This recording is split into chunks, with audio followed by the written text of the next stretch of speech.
One of the hottest topics in courses and books nowadays with regard to leadership communication is the concept of executive presence. What does it mean? How do you define it? And can it be taught or learned?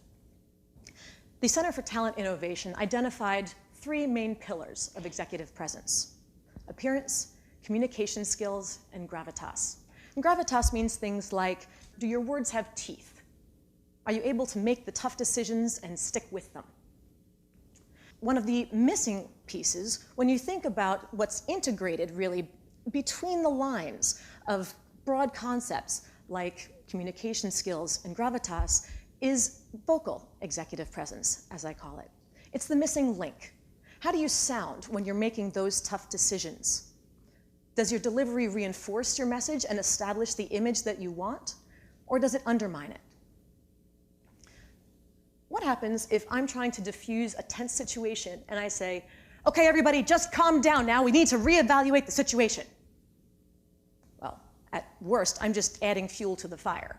And at best, you may later on gently suggest that I switch to decaf. It's about how we connect. I end up working a lot with people who are preparing for presentations and for press conferences, and they make statements like, we're very passionate about helping children and improving the quality of our schools. And I think to myself, really? Because you could have fooled me. There's a claim of passion, but there's no evidence thereof. The problem is a disconnect between the choice of words and their execution, their delivery. And this creates a problem of credibility. Now, there's a historic and seminal study that looked at feelings and attitudes as a result of the consistency or inconsistency in verbal and nonverbal messaging cues. And what they found was that when they asked people to evaluate speakers as far as whether or not they thought the speaker sounded sincere, that 38% of that evaluation was based on the tonality of the speaker's voice. Tonality being things like the ups and the downs in your intonation patterns. In contrast, only 7% of those decisions were based on the speaker's words that they chose. And the remaining 55% were looking at nonverbal cues, or based on nonverbal cues like your posture, your eye contact, etc. Now, this is a study. We have to be careful because lots of people love to misquote it. And you'll hear people make grand statements like, well, 55% of all communication is nonverbal. That's not remotely accurate, and it's not what the study was talking about. But what we can take from this study and a lot of subsequent research in the area is the importance of sounding credible. Now, I'd like you to think about this in the context of how you personally prepare for some sort of presentation. Do you spend 38% of your time working on the delivery? Well, if you're like most people, you probably spend the vast majority, if not all of your time, working on the content, your outline, your script, your PowerPoint slides, making sure you've got cool graphics and some snazzy animations, crunching your data to put into your spreadsheets. But then after all that work, we sort of wing the delivery, hoping it'll be good enough. And in the end, that's just comparatively weak. And it can undermine both your immediate goals and objectives, as well as your long-term image and reputation. The fact is, if you want to be seen as a leader, you have to sound like one. You have to demonstrate vocal executive presence. Now, part of vocal executive presence is the ability to read an audience and identify the kind of person from whom they would be most open to receiving your message, and then figure out what that kind of person would sound like. Now, to an extent, we're all born with the voice that we have, but we do have a lot of control over how we use it. Margaret Thatcher is a great example thereof. She was the first woman in British Parliament, and she was overtly mocked by a lot of her opponents with phrases like, "Methinks the lady doth screech too much." because when she was passionate in arguing certain points, her voice would go higher and become rather shrill. So when she decided to run for prime minister, she worked with a tutor from the National Theatre who helped her to lower her pitch in order to sound more authoritative. And this is really important because the voice has both cognitive and emotional effects on the listener. Let's start with the cognitive. We talked about tonality, that 38%, the highs and the lows in your voice. And if we use this strategically, we can actually help the listener to focus on the most important words and parts of the message, which makes for a lighter processing load and helps them understand and potentially remember what we're saying. And this can have a persuasive influence.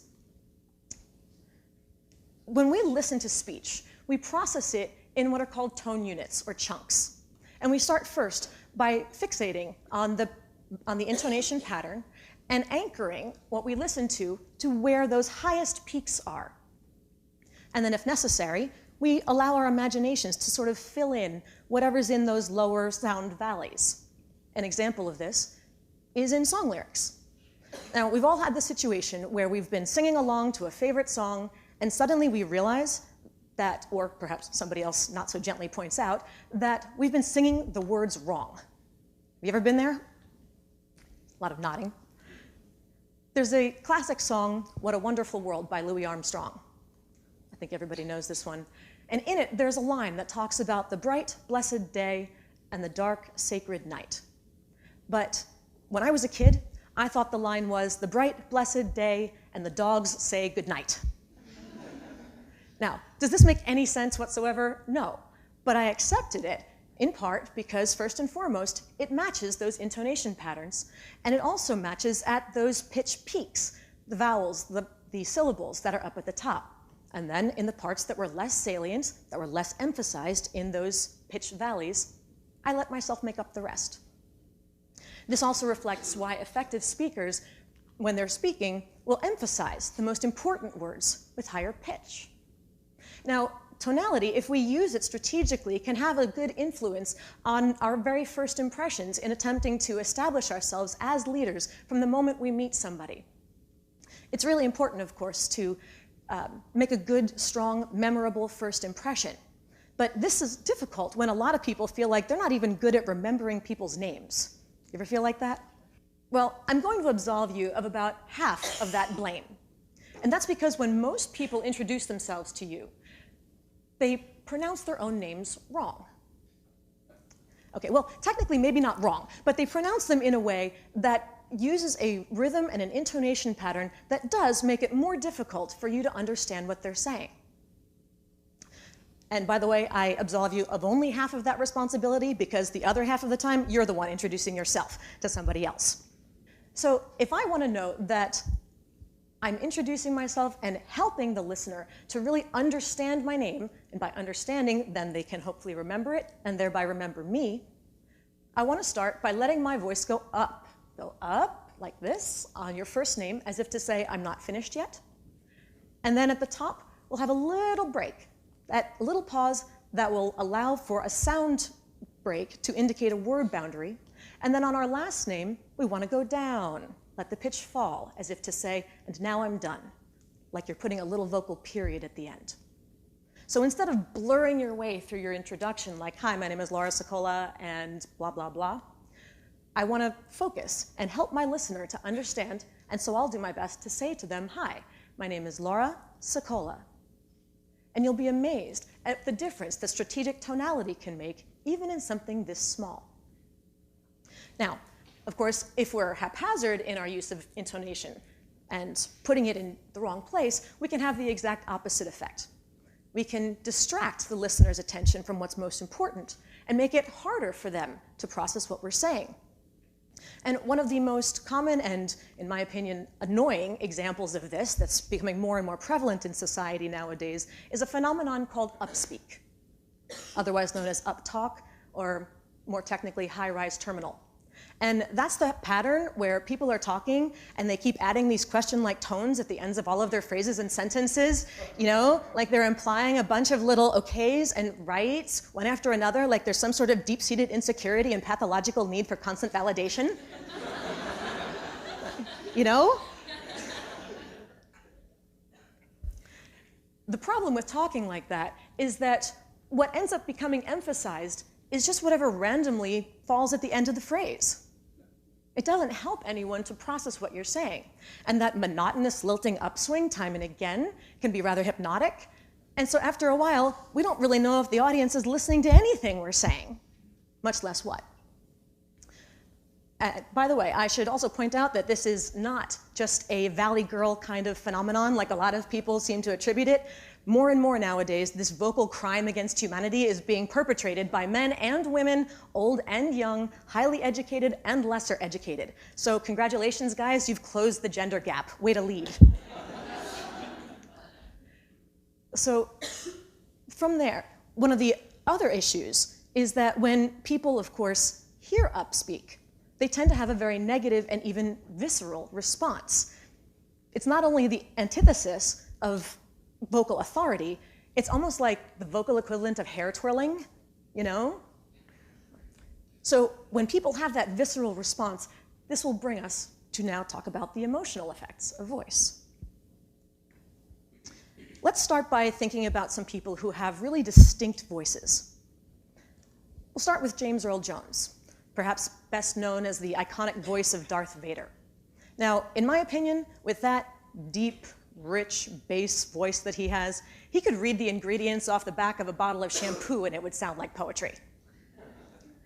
But he probably would not have been as successful if he had tried to play the role of Elmo on Sesame Street. Right. You know. What about someone like Fran Drescher? With that completely unmistakable, whiny, nasal voice right out of Queens, New York. Right. She was great on TV as the nanny, but she probably would have been less successful as Darth Vader. Right. Can you imagine her standing over Luke Skywalker saying, "Luke, I am your father"? It just so doesn't work. Now that's a great voice for comic relief, but it's not necessarily the voice that you want to encounter when you're looking for a funeral director. It's all about context. In the funeral context, you're looking for someone who sounds sympathetic, who sounds compassionate, who sounds like you can trust them to take care of you and your family during your time of greatest emotional need. And the problem is that when we find someone who has a voice that we find unpleasant or somehow that seems to lack the characteristics of the kind of person we're looking for, doesn't sound like that kind of person, we can tune them out. We can sort of shut down, and we don't even want to hear the rest of the message, no matter how important the information is. Subconsciously, we really want the messenger's voice to fit the message. Now, does that mean that vocal executive presence is about acting? No, on the contrary, it's the exact opposite. You have to be authentic. You have to be yourself, but the key is to recognize which parts of your personality need to shine through in a particular moment and how to transmit that through your voice and speech style. Now, you're listening to me here today in part because the way that I'm presenting to you makes sense to you and will match your expectations for what a TED Talk speaker should sound like. But I can't use this same speech style when I'm talking to my 3-year-old nephew. He'd wonder what happened to Aunt Laura because I don't sound like fun anymore, and he'd probably stop playing with me. But at the same time, I can't come here today and talk to you in the same way that I'd talk to him. Can you imagine if I started by saying, "Hey everybody, I got a great idea. Let's talk about vocal executive presence." You'd be like, "Are you kidding me? Who is this nut? What can she possibly know about leadership or executive anything? And for that matter, who invited her?" And by the way, it was them. So I call it working your prismatic voice. In the end, I'm not acting. It's just a matter of recognizing and being aware of the two audiences' different needs and expectations, and then identifying which parts of my personality I want to let come through and how, in order to ensure your openness to my message.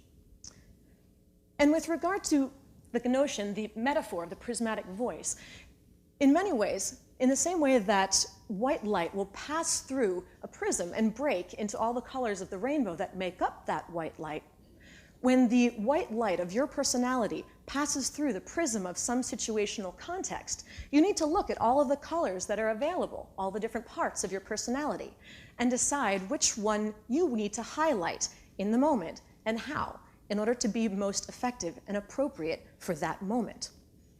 And if you can figure out how to do that successfully, then you can create your own unique and authentic sound of leadership.